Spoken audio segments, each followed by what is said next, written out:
How you doing?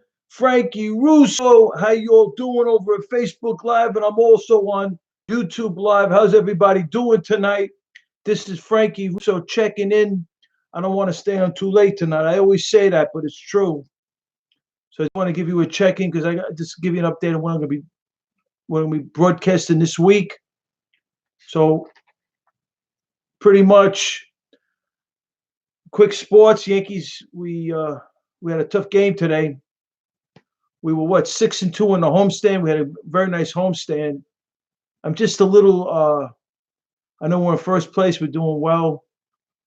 We got 20-something plays on the DL. So I tip my cap to the field management, to Booney and Rothschild. Even though I'm not crazy on the way they manage the bullpen, I will say the team's in first place. So what are you going to say, right? They're doing very well. I think they're 3 games up on the Houston Astros for home field advantage. And in addition, I tip my cap to the front office, right? Cashman's doing a fabulous job in garnering these different players. I don't know where they're getting them from, but the scouting between the scouting and the development, and amazing what they're doing, right? My only thing is, and you want to say, Booney's definitely a candidate for manager in the American Manager of the Year in the American League. Absolutely, right? But what bothers me, and I got to say, what bothers me is he's a savage with the everyday players, but he's not a savage with the pitchers. And we can't continue to have 7-run, 8-run innings. I'm sorry, we're getting closer and closer to the playoffs. When we're going to get into that where we have some sort of process with this bullpen, right? I'm not saying that it's that they don't have a system or whatever. All I'm saying is we have to have a quicker hook. We have to play to win every game. I believe we're giving away too many games. That's my opinion. I know it's a long season. It's 162 games. I get it. But we're giving away too many games, I believe. The first game from Cleveland, we got shelled, right? And he was kept in till he gave up 7 runs. Chad Green had a grand slam, and we should have went to a leverage guy. And then if you want to go back to Loizaga, somebody like that, fine. Today, CC got shelled, and for 4, and then he only went 4 innings, was 4-0, and then we had the Luis Cessa, and it ended up being 8, ended up going to 8-2, and we scored 2 runs in the 9th. Who knows? Who knows, right? Urshela drove the ball to the fence with 2 men on base. It was 8-4. That ball goes a little further, it's 8-7. Truth be told, right? We're the New York Yankees. Our everyday players are savages. Unbelievable. Now, great news with Severino, absolutely. Great news with Betances, absolutely. We are going to be flush in the bullpen. So we're going to have to learn how to maneuver this bullpen a little better, I think. I may be wrong because I believe we have enough pitching to win the whole thing. Looking at the past, you look what the other teams did in the postseason with their pitching. Look what Craig Counsell did with the Milwaukee Brewers with, I think it's Josh Hader last year with the pitching. Leveraged the high-end pitches. And we got quite a number of them. And if Betances and Severino come back, that's our ace. So he may not be built up, Severino, as far as going a full game or whatever, 100 pitches or whatever. But to have him going 3 or 4 innings, 30, 40 pitches, 50 pitches, 1 or 2 games in a postseason, and he's throwing 100 miles an hour, 95, 100. That's pretty good, right? Severino's is our ace. We won 33 games with him the last 2 seasons. And we don't have him. Think about it. Some teams that are in there right now don't have their ace. How far would these teams go if they didn't have their ace? Truth be told. So, Yankees are in a great spot. I'm not going to lie. And, and you got to tip your cap to the field management. Booney and Rothschild and the front office, Cashman and Company, right? Absolutely. But I'm you can say I'm being critical or whatever, but I'm very concerned about the way we're going to manage the bullpen for the playoffs. We can't allow big innings. That takes us out of the games. Every game could be our last game. That's how it's got to be managed in October. We got to be savages all the way around with the pitching included. We can't be Mr. Nice. Let Rothschild be the nice guy, Booney. What up there, MJ McCray? What's popping? I'm just talking to someone in my what do you call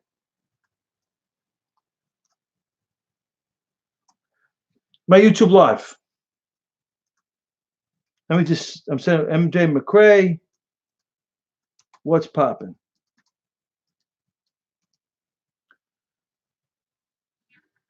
Oh, you want Judy? Very nice. How you doing, Judy? Thank you for the visit. So that's my take on the Yanks.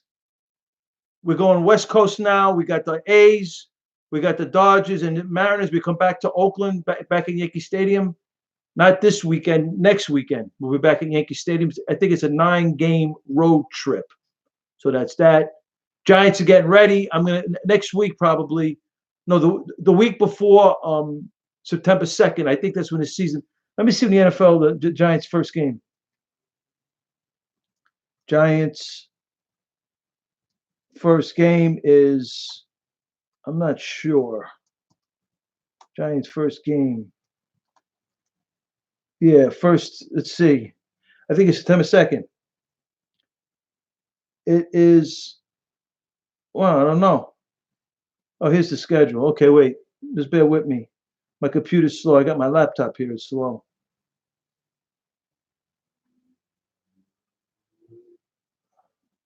Wait with me. Here we go. September 9th at Dallas. So we'll have between the 2nd and the 9th, I'll give you my take on the Giants and our trajectory. Obviously, as I look in, I haven't seen yet. As we get closer, we'll make a better judgment on their defense because we know we have some offense. They call them the hog mollies. They got the offensive line and we got the running back. So we'll see how we're going to handle it. Manning and we got this Daniel Jones. We'll see. I want to see this because the Giants to me have to play a ball control type offense. And with Saquon Barkley, we can go back to the smashing mouth football, running the football first. But I don't think they're going to do that. I don't know, man. I don't know. So we'll see. Because we won 2 Super Bowls. We beat the Patriots twice with smashing mouth football, running the football first. And then, of course, at some point in time during the game, quarterback has to make some plays, right? And then we had some defense. I don't know what kind of defense we got this year. And, they said it's Daniel Jones, preseason don't mean nothing in the NFL, right? So we'll look at that. And then in October, we got the Knicks, and I believe the Knicks are going to make the playoffs. They got these new players, and we'll see if Fizdale, if he teaches them defense, they're going to make the playoffs. So in October, we'll get closer to talking about the Knicks. So that's my sports take. Go Yanks, okay? So that's that. And now, so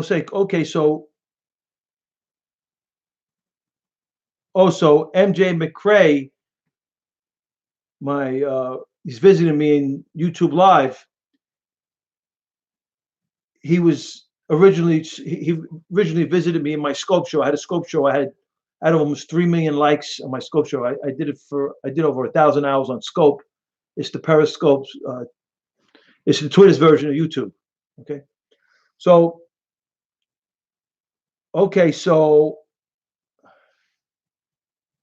yeah, I'm on MJ. I'm on YouTube. I'm on Facebook Live now too.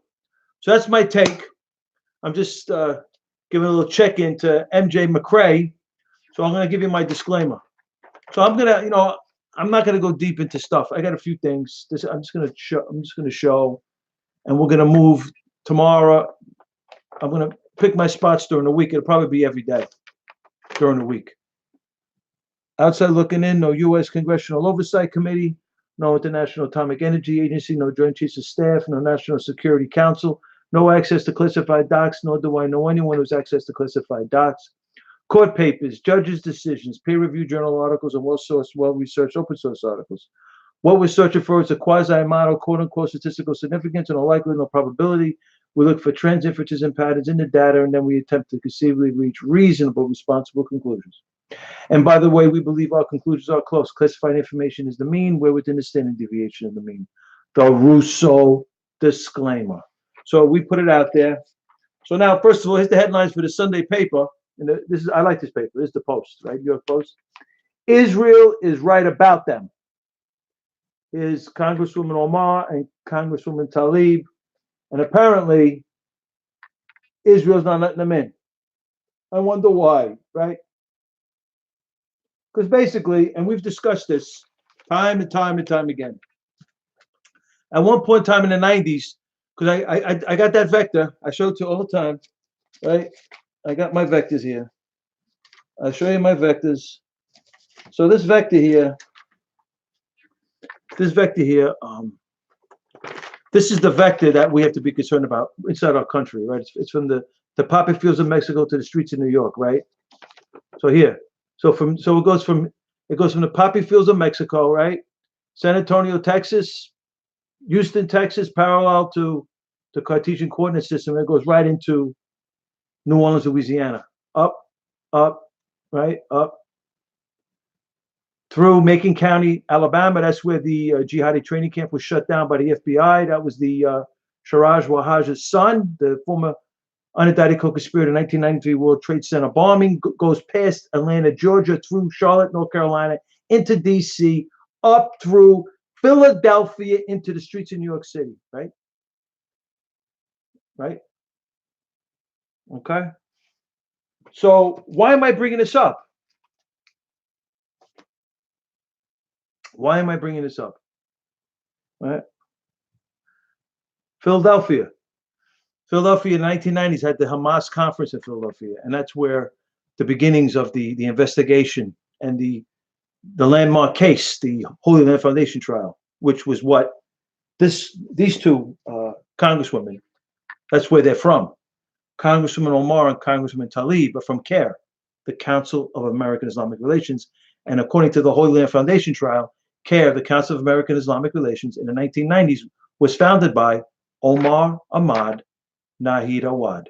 And now, in 2000, here's the new faces. The new faces for CAIR. Congresswoman Omar, Congresswoman Tlaib, CAIR. The Council of American Islamic Relations, unindicted co-conspirators in the biggest money laundering scheme for terror in this nation's history, the Holy Land Foundation trial, deemed court papers, judges' decisions as Muslim Brotherhood operatives. Truth be told, Muslim Brotherhood is a not a good group, okay? And they've infiltrated Muslim American Society. That's a Muslim Brotherhood operative group. Anwar al-Awlaki, that was Anwar al-Awlaki, America's Hamadan. That was his group, right?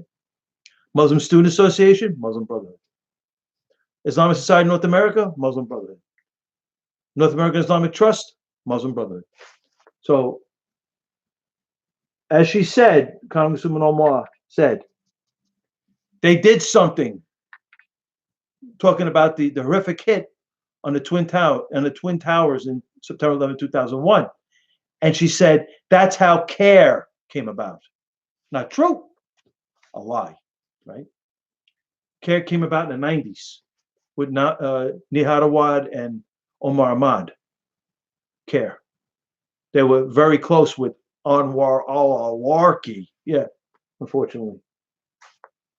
It's true. So, Congresswoman Omar, Congresswoman Tlaib are basically the face of the Council of American Islamic Relations, which is basically what the DNC is now. The Democratic National Committee is CAIR, the Council of American Islamic Relations. Truth be told. Just look at who's the co-chair. Keith Ellison. Keith Ellison is the, oh my God, right? He swore under the Quran. Congressman Omar swore under the Quran. Congresswoman Tlaib swore under the Quran. The Quran. You know in Pakistan, some mosques. I saw one. When they enter the mosque, they step on the American flag and the Israeli flag. Truth be told, right? So this is crazy stuff going on. So you would think she's a congresswoman, Congressman Omar, and Congresswoman Tlaib. These are congresswomen. They're in a Congress. They are congresswomen. I don't understand where the oppression is, quite frankly. They're congresswomen. It's like AOC, whatever her name is. She's a congresswoman too. And arguably the world's largest legislative body on the planet. Congresswoman. Israel said they can't go in, right? They support Muslim Brotherhood. They support CARE, the Council of American Islamic Relations. What they did was they had these zakat committees. They were funneling money from the Jersey City Mosque, the Brooklyn Mosque when Omar Abdul-Rahman was alive, when he was running that whole tri-state area with Muhammad al-Nudi, Musa Abu Marzouk, the Holy Land Foundation trial, the funneling of money through the zakat committees. Those are the committees that get the charitable donations, and they put them into these committees. And through those zakat committees, they funneled the money to the Gaza Strip, and they're dropping bombs on Israel. Truth be told, dropping bombs on Israel. These same people support Muslim Brotherhood, CARE, the Council of American Islamic Relations, Iceland, Islamic Society in North America. And they said that they swore under the Quran. They swore in under the Quran, did Congressman Omar and Congresswoman Tlaib. And what they're tweeting and their anti-Jew, anti-Semitic rhetoric, anti-Jew rhetoric, they said they're doing nothing wrong. They're saying nothing wrong, they said. It's in the Quran. It's in the Quran. Like the blind sheikh said when he was in Egypt. Omar Abdul-Rahman, blind sheikh, gets educated, gets a PhD in Quranic studies in Al-Azhar University, one of the most renowned universities on Islamic scholarship is Al-Azhar University in Cairo, Egypt. He got a PhD there. He's blind. He knows the Quran wrote. He knew it. He passed away recently in prison. And he said at his hearing, because he was a defendant on the Anwar Sadat assassination case. Him and Ayman al-Zawahiri from Egyptian Islamic Jihad. Ayman al-Zawahiri ended up with Osama bin Laden, number 2 in Al-Qaeda. Now he's number 1. Osama bin Laden's not there anymore. And then they both met in Sudan with Omar Abdul-Rahman, the blind sheikh, got into America he was on 3 terror watch lists, got into America, marrying an American Muslim convert, and established his residency with his religious life in the Al Farouk Mosque on Atlantic Avenue in Brooklyn. And going back and forth from the Al Farouk Mosque in Brooklyn to the Jersey City Mosque with Muhammad al-Nudi, this blind sheikh got involved in coming here with Sudan, the Sudanese mission, looking to blow up buildings and kill Americans. Tried to blow up the World Trade Center, right? And Congresswoman Tlaib, like he said, like the blind sheikh said, call me a Muslim, call me a terrorist. I did nothing wrong. It's in the Quran. That's what they're saying on their silence, on what they say in their anti-Jew, anti-Semitic rhetoric. They're saying nothing wrong. They're doing nothing wrong. It's in the Quran. I'm telling you, it's in the Quran. That's what they're saying. So we got this going on, right? So that's the reason why I showed you these vectors are so prominent today, as well as the from the poppy fields of Mexico to the streets of New York. These vectors were used by the radical Islamists in the terror cells in Phoenix, Arizona, San Diego Terracell, and San Antonio Terracell, and the Florida Terracell. These vectors were used to go see the 9/11 Imam in D.C. These same vectors are used today by the Mexican drug cartel to smuggle drugs into America. Beyond belief. True. True story. So with that being said, they found rice cookers, and it shut down the NYC. They thought it was, they thought they were bombs, and here's what they look like in the New York City subway. They found rice cookers, right? So in the New York City this past week, they found rice cookers, right? So what does this mean? So according to what paper is this? This is the New York Post. So according to the Post, they claim that they had suspicious rice cookers shut down a subway station or two in New York City. And according to the NYPD, great group, NYPD Joint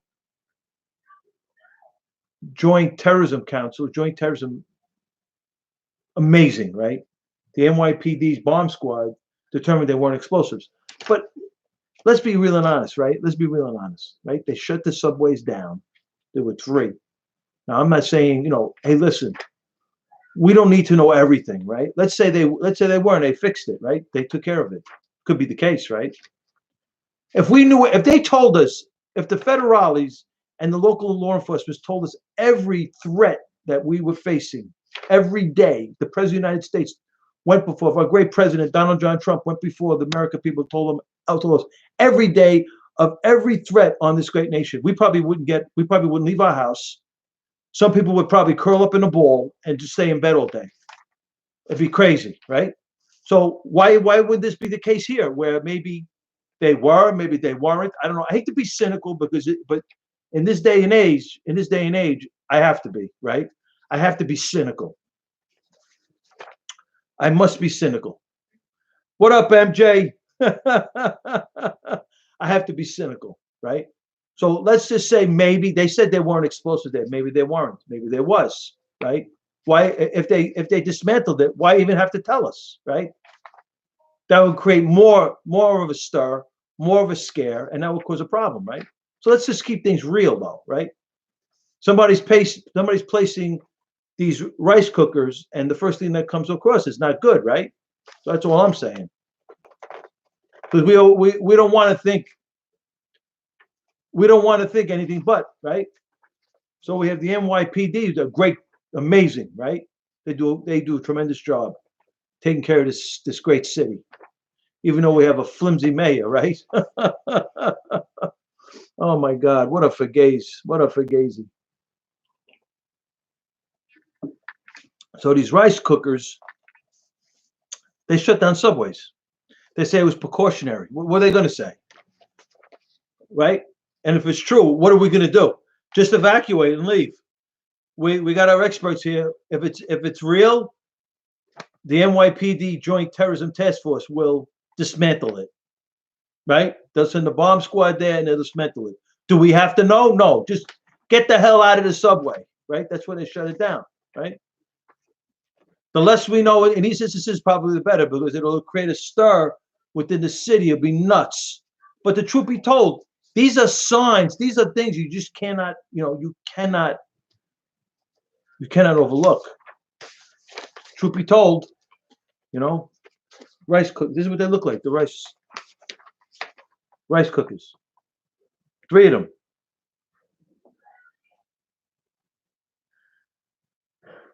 Is this fake? Is this a ruse? I don't know. But it could be fake. It could be a false flag. Who knows?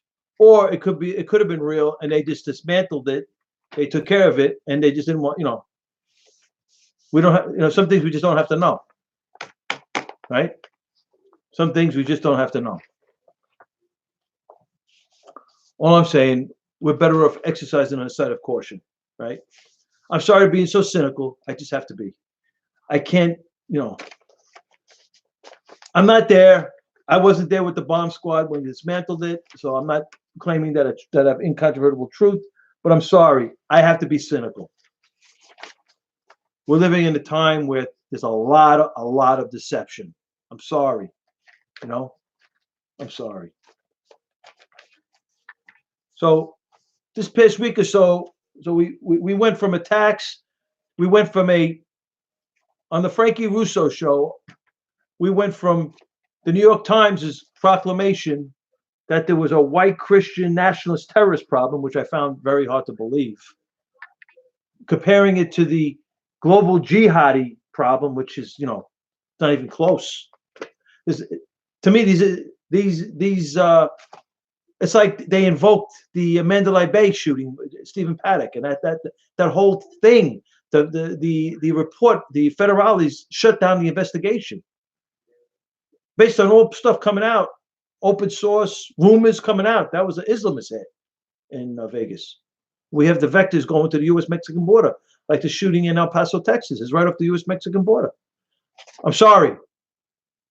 Red flags come up, the red alerts come up, and we got Hezbollah and Hezbollah right on the U.S.-Mexican border with a stockpile of weapons, according to the U.S. versus Jamal Youssef case. So it's just beyond belief, right? Like when I show things like, who did this? White Christians didn't do this. Sorry, people. White Christians didn't do this. This is not even in New York. This is not even New York. This is out in Saudi Arabia. This is in Beirut, Lebanon. They killed 200 Marines.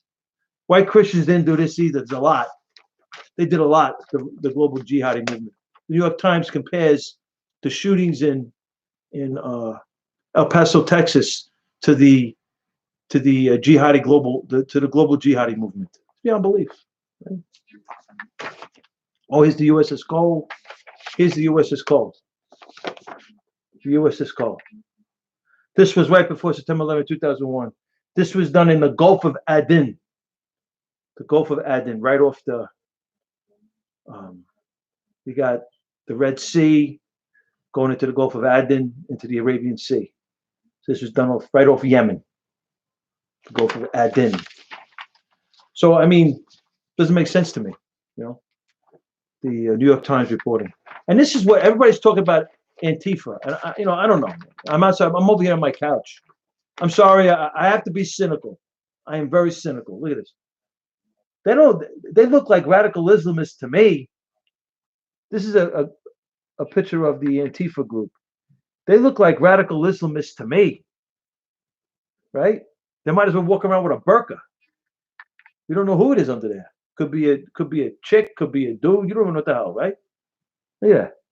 Might as well walk around with a burqa. I'm just saying. It's crazy.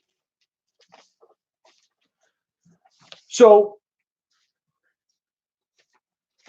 that's what's going on. So we got rice cookers in. They said they weren't involved. I don't know. I'm gonna. I'm not saying. They don't have to tell us. And quite frankly, as long as it didn't go off, right? They don't have to tell us. They're not gonna. But they don't have to. They found these in the city last week. Crazy stuff. Crazy. What up, Lawrence? What up, Revent? From the YouTube Live. Yeah, it's the rice cookers. 3 of them. So they're claiming that they weren't. I don't know. I'm sorry. I'm sorry for my cynicism. I have to be. Too much deception. I'm not saying that they're bad. NYPD is awesome. NYPD bomb squad is awesome. NYPD Joint Terrorism Task Force. Great group of people. But they don't have to tell us everything, right? As long as there's nothing went off, it was dismantled. And that's it. The 3 of them, whether they were real or not, we'll never really know, right? We don't need to know. It's on a need to know basis, right? As long as nothing is real, nothing going, we're all good. The less we know, the better, quite frankly, right? Truth be told, if they told us every threat that was going down in New York and other parts of this country, the president reported to us, I'm telling you, we wouldn't leave our house. Some people would curl up in a ball and stay in their bed all day. Truthfully. Truth be told, right? So I'm not going to do it tonight, but I'm going to start tomorrow. I'm going to get back on my thing with this Kelly Moore article. I'm going to get back on it. I'm going to read excerpts from the Kelly Moore article tomorrow. I'm not going to get into it tonight, but this article here, the role of federal criminal prosecutions in the war of terrorism. So I'm going to get to the point where we left off, because then the shootings came. So I stopped, because it's really giving us some valuable information. And then I got these two things. I got things I'm juggling right now. I got the thing with the Libyan Britons, and the Manchester bombing, and this Abu Yahya al-Libi with the English intelligence, and a Libyan Islamic fighting group terrorist cell inside of Manchester. They went to the English government, sent Libyan Britons to Libya to take out Gaddafi in 2011. And I was reading this article on the show here, the Claire Lopez article, and she mentioned about Abu Yahya al-Libi working out a deal, because this is an Afghan Taliban foreign fighter that goes all the way back to the Afghan Taliban versus the Soviet Union. He's an Al-Qaeda foreign fighter, is this Abu Yahya al-Libi. He got whacked by a drone in June of 2012. And the reason why I was talking about him, because I think I got it here. They floated in the news cycle. I was blown away. They floated in the news cycle. Here it is. Here it is. I got it. Here it is. See this guy? Abu Yahya al-Libi. Al-Qaeda confirms death to bin Laden confidant. Libi. Abu Yahya al-Libi, right? He got whacked by a drone in June of 2012.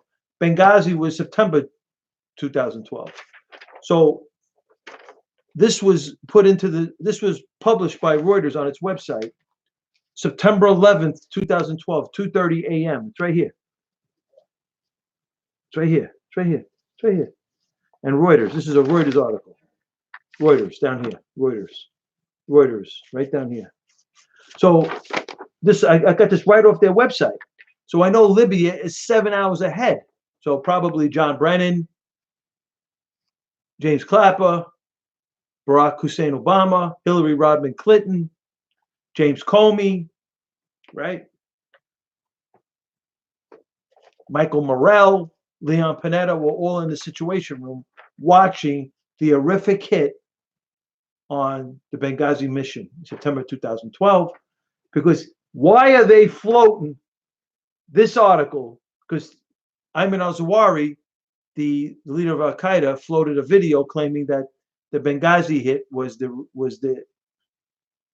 Benghazi hit on the mission that killed 4 Americans was their response to the drone hit on Abu Yahya al-Libi. There are no words, right? So they floated this in the news cycle, 2:30 in the morning. It's 7 hours ahead in Libya, so they're watching the Benghazi mission under attack. While they're watching, they're trying to figure out what they're going to tell us, the American people, the Obama Clinton crime family, what they're going to tell us. So they started with the corrupt mainstream media, mainstream intelligence, floating this article, September 11, 2012, at 2:30 a.m.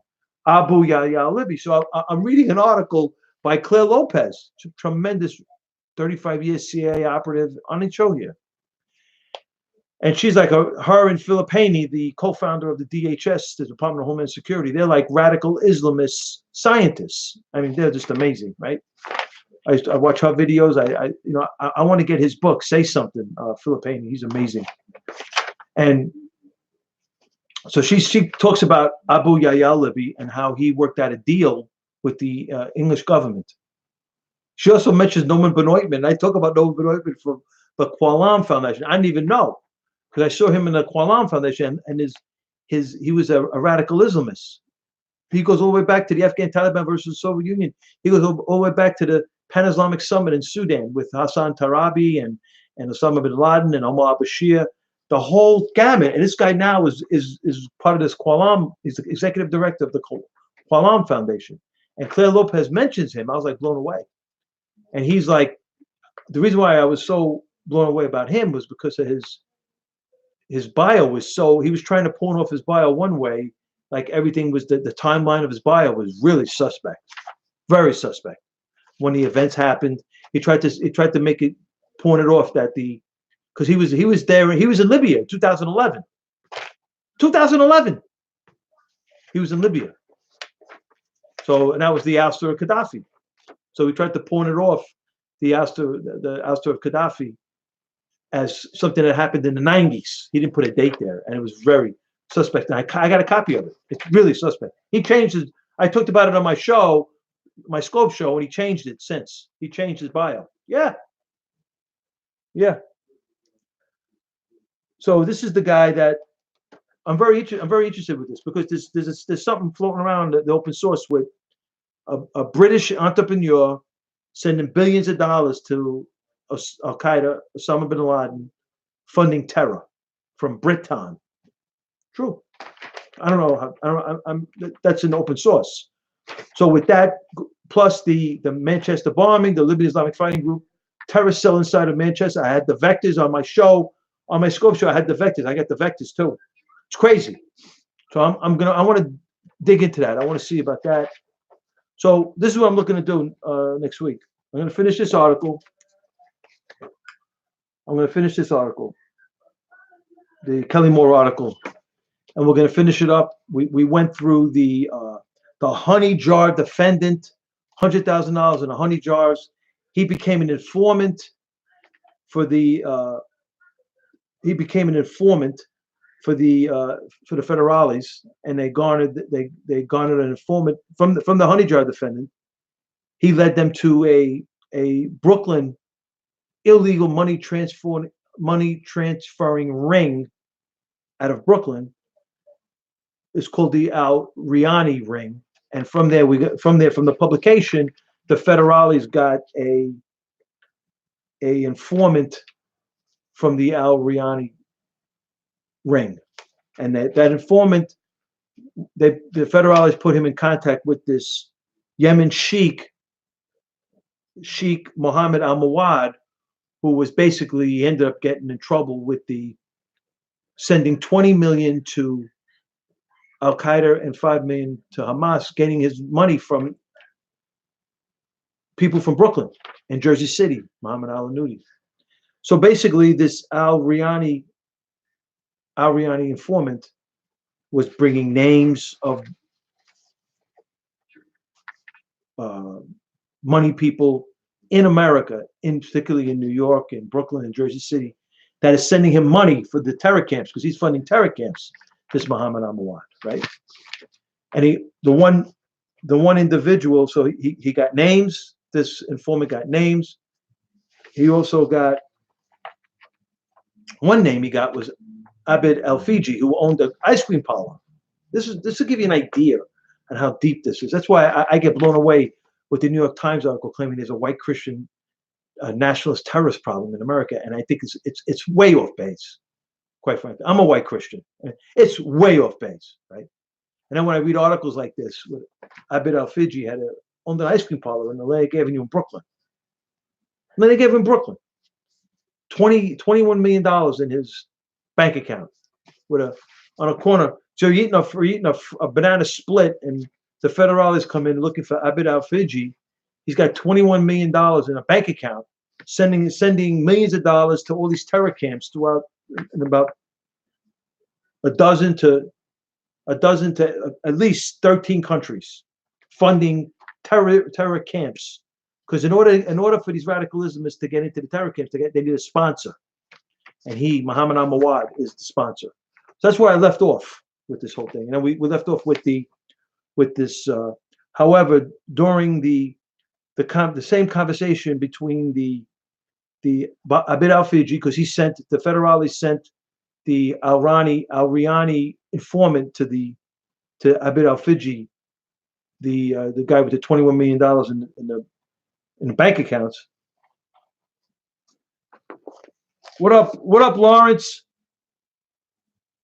In the article here, Abid Al-Fiji suggested an alternative method of sending money abroad with individuals who travel with diplomatic passports, and started with Sheikh Satur. So I had a whole list of diplomats who traveled, like Mohammed Ahmed Youssef, the Sudanese diplomat who was and the Sudanese mission who were helping the 1993 bombers case places in New York and Connecticut and Jersey to blow up buildings and kill Americans, right? So we had him. We had Mohammed Morsi, the former prime minister of Egypt. He just died. He was educated. He was a diplomat.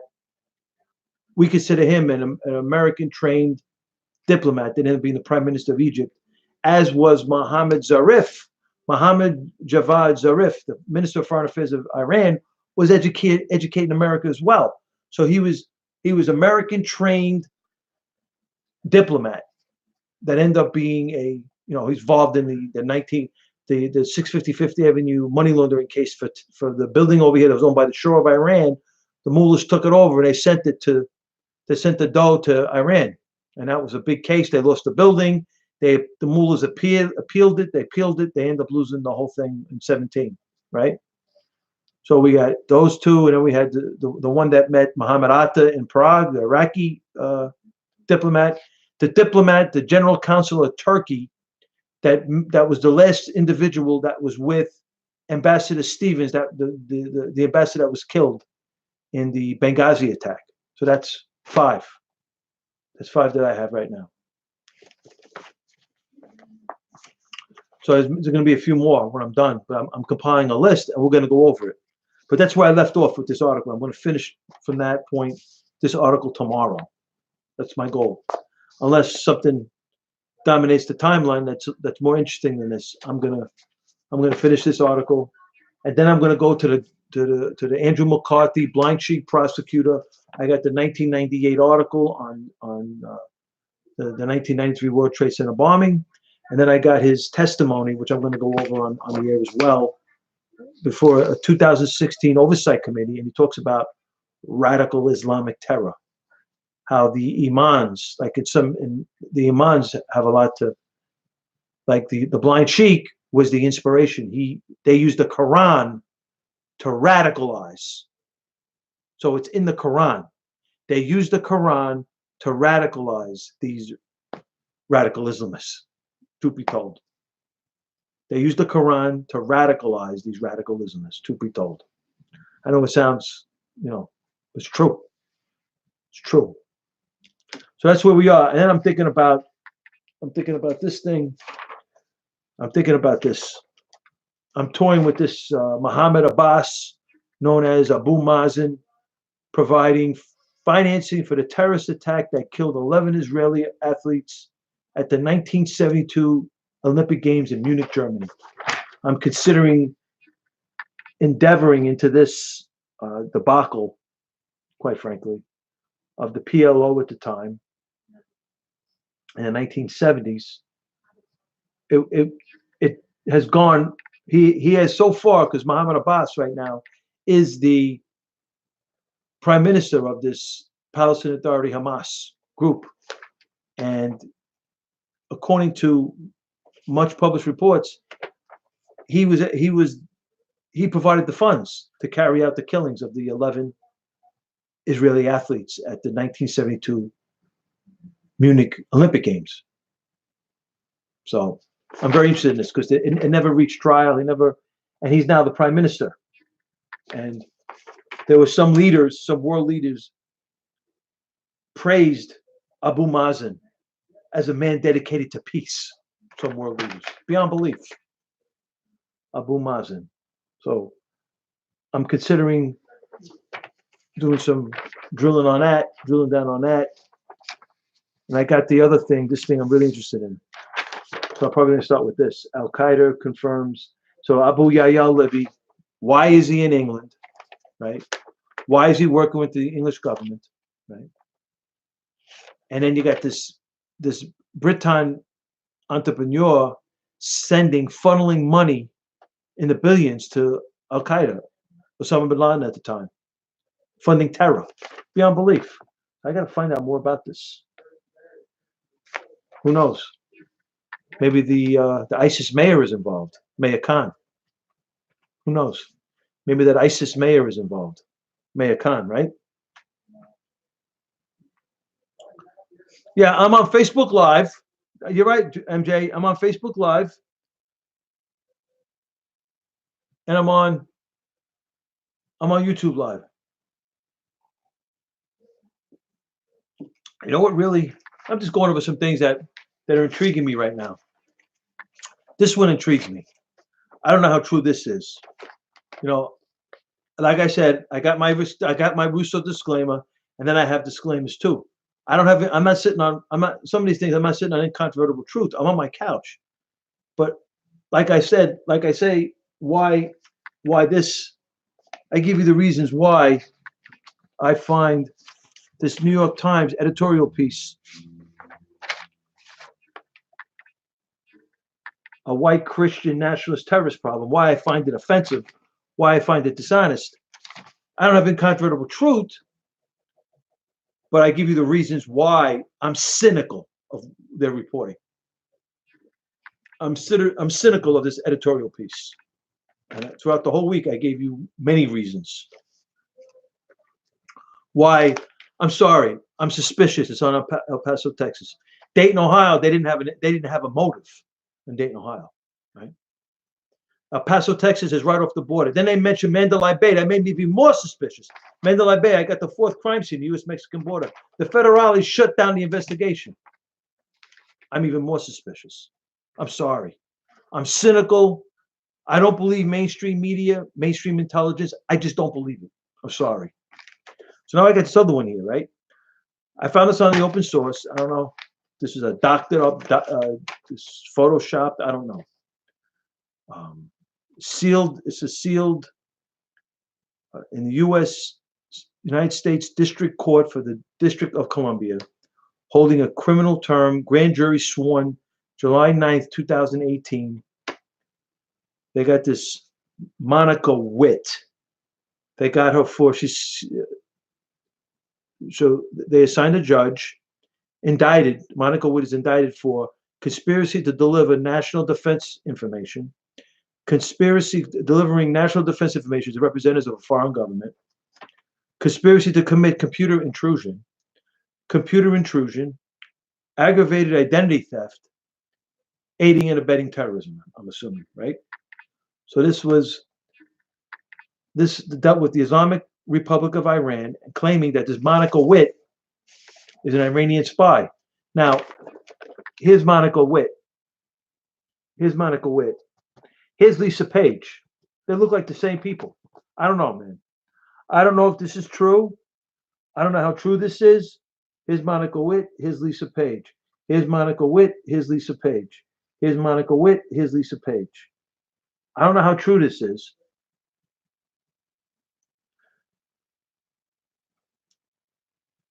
I don't know how true this is, but this is one of the things that stir me a little bit. So Monica Witt looks like Lisa Page, right? Is this the reason why we gave 150 billion back to Iran? Why we gave 1.7 billion to the Iranian Revolutionary Guard Corps? We money laundered 1.7 billion in dollars to 1.7 worth of euro notes. Truth be told. To the biggest smugglers on the planet, the Iranian Revolutionary Guard Corps. That's where we are. So I got some more here, but this is where I'm headed. Look at this. Oh, that's the Strait of Hormuz. Yeah. So that's where we go. Here's the Claire Lopez article. I read this on the air. This article was amazing. Material support to terrorism, the case of Libya, right? The Obama-Clinton crime family, right? Now, in here, she mentions it. She mentions what I was looking about. I was like blown away. She mentions it in here. I'm going to find it again. She talks about Abu Yahya al-Libi joining the English intelligence apparatus, I think. Maybe as an informant, I'm not sure, but Abu Yahya al-Libi. So I'm going to look into that. I'm leaning toward that being my after I finish with. So that's where we are.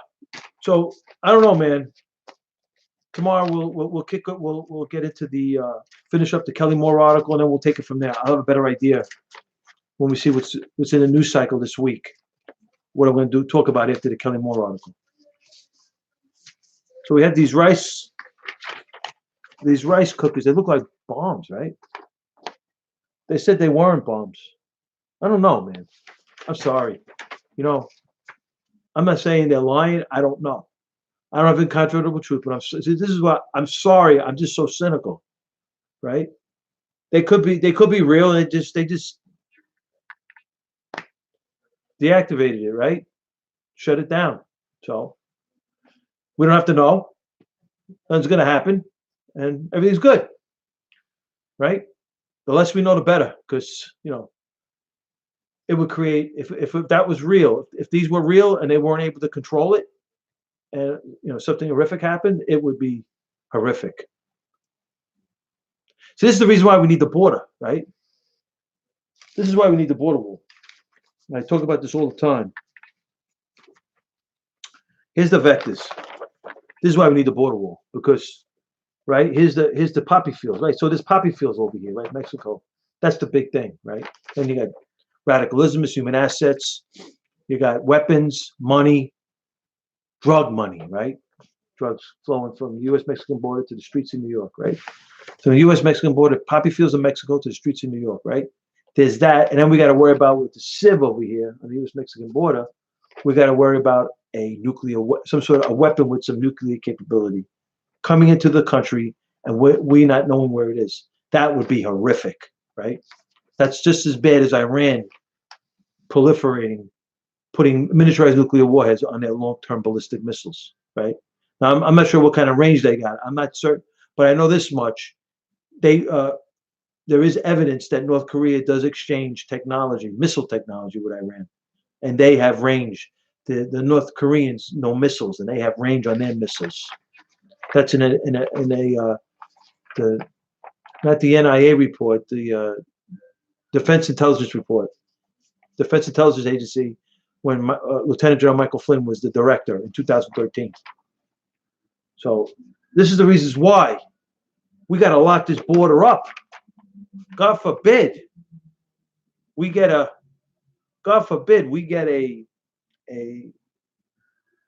weapon going in through the U.S. Mexican border. We don't even know what the hell's going on the northern border from Canada. Oh my God, that Justin Trudeau is a stealth jihad radicalismist. Who knows what the hell's going on over there? I mean, what kind of infiltration we got on the northern border? I don't even know. I know they gave a Gitmo radicalismist from Canada sued the Canadian government for being treated very harshly, and the Canadian government paid him $6 to $8 million in damages. And this guy Bador, this radicalismist Bador, he killed Americans. It's crazy stuff. It's crazy. So I don't know. So we believe Israel's right. Israel's right for what they kept out Congressman Omar and Congresswoman Tlaib for their Muslim Brotherhood, for they represent CARE, the Council of American-Islamic Relations, deemed U.S. district courts deemed the Department of the Obama-Clinton crime family dropped the charges, but they were deemed unindicted co-conspirators in the biggest money laundering scheme for terror in this nation's history, the Holy Land Foundation trial. And they talk about CARE because they represent CARE, the Council of American-Islamic Relations, which basically is the Democratic National Committee, right? So we have these radicalisms infiltrating this country. They're not thugs, though. See, Muslim Brotherhood is educated. Some of them are diplomats. Diplomats. We threw out diplomats in 1990s that were working with the Sudanese mission to blow up the World Trade Center, 1993 World Trade Center bombing. They were casing the tri-state area to blow buildings up and kill Americans. They were trying to find out where, at the time, the Egyptian prime minister, where he was, Mubarak. They whacked Anwar Sadat, and now they were looking to find out his itinerary because at the time in the 90s with Hassan Tarabi and Omar Bashir, Osama bin Laden, Ayman al-Zawahiri, and this guy Sajid Ali was the translator of this Omar al-Rahman, the blind sheik, who was the father of homeland terrorism in America. They were trying to find a place. They're trying to find out when Mubarak was outside of the Egyptian jurisdiction and in a jurisdiction where they could kill him, assassinate him. Don't worry, the Obama Clinton crime family did finish the job, right? They couped him. They put in Morsi. Morsi was Mubarak was pro-America, pro-Israel. Morsi was anti-America, anti-Israel, pro-Iran. Truth be told, Morsi died recently. He was in an espionage case for espionage with Hamas, Hezbollah, and Iran. He was serving a 25-year sentence. He was up for retrial.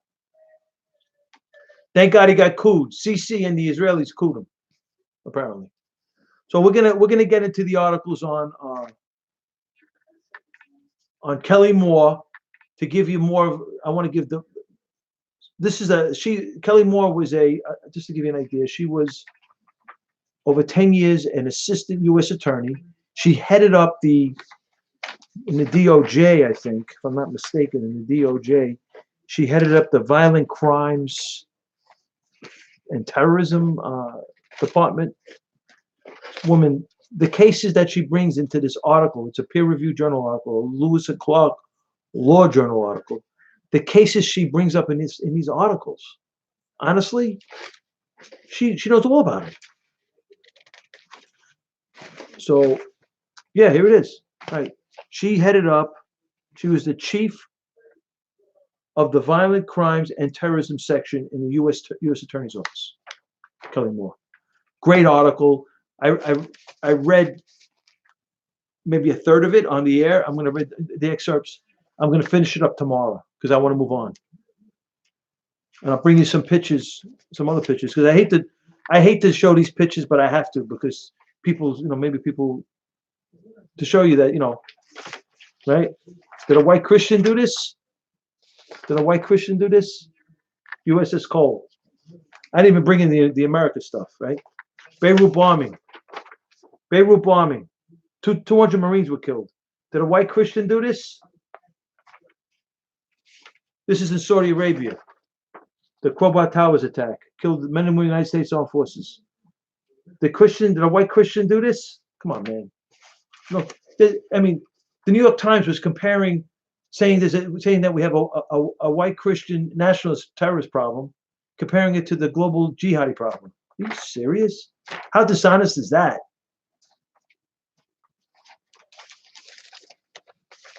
How dishonest is that? What up, Johnny? How you doing, brother? So MJ, I got MJ McCrae here. What up, Lawrence? Never forget 9/11. Absolutely. So, the Russo show don't. We got Congresswomen. She says, yeah. Congresswoman Tlaib and Congresswoman Omar. Yeah. Congresswoman Omar says that, oh yeah, something happened. Something happened on September 11th, she said. Something happened. They did something and CARE came about. They both swore under the Quran. They said that they did nothing wrong. They're saying nothing wrong. They could be, anti-Semitic, anti-Jew. They said they did nothing wrong. They said nothing wrong. They swore under the Quran. They said, it's all in the Quran. They said, it's all in the Quran. It's in the Quran. Yeah. It's in the Quran. Ask Youssef Qaradari. Yeah. Youssef Qaradari. Ask him, they said. The Egyptian cleric. The Egyptian Muslim cleric. Yeah. Youssef Qaradari. Al-Qaradari. Yeah. Ask him. He was one of the Omar al-Rahman, that whole crew. Yeah.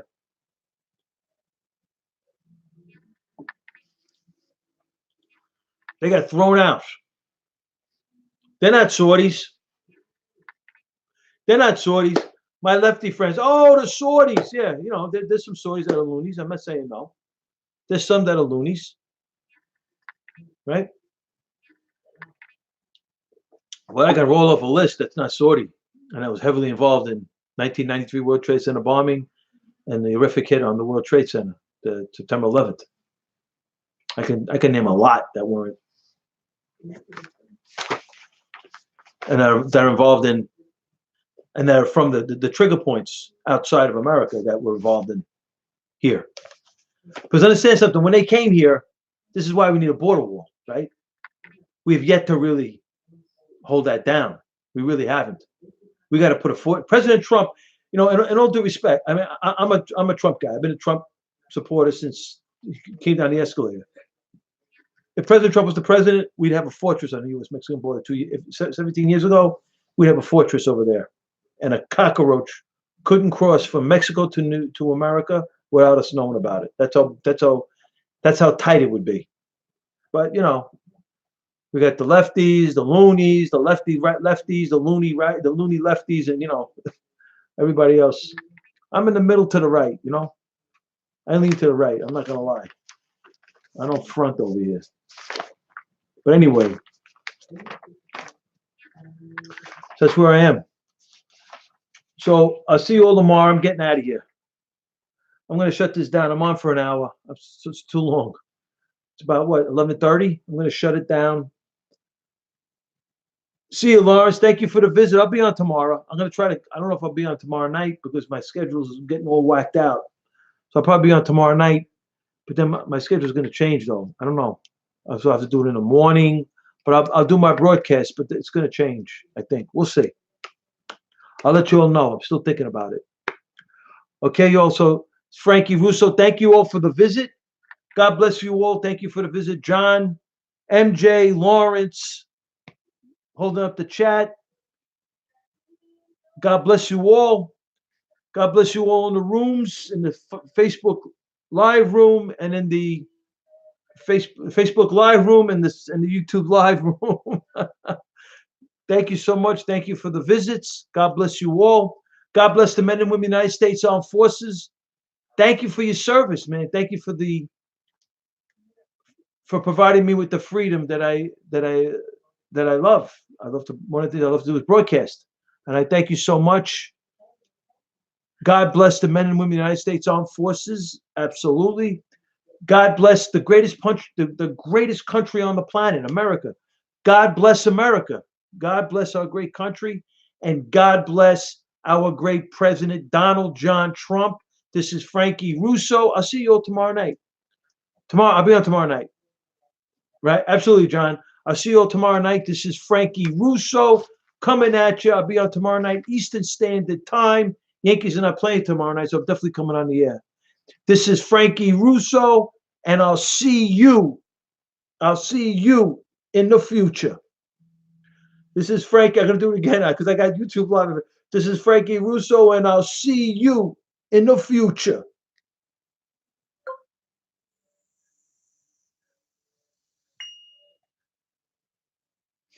Frankie Russo.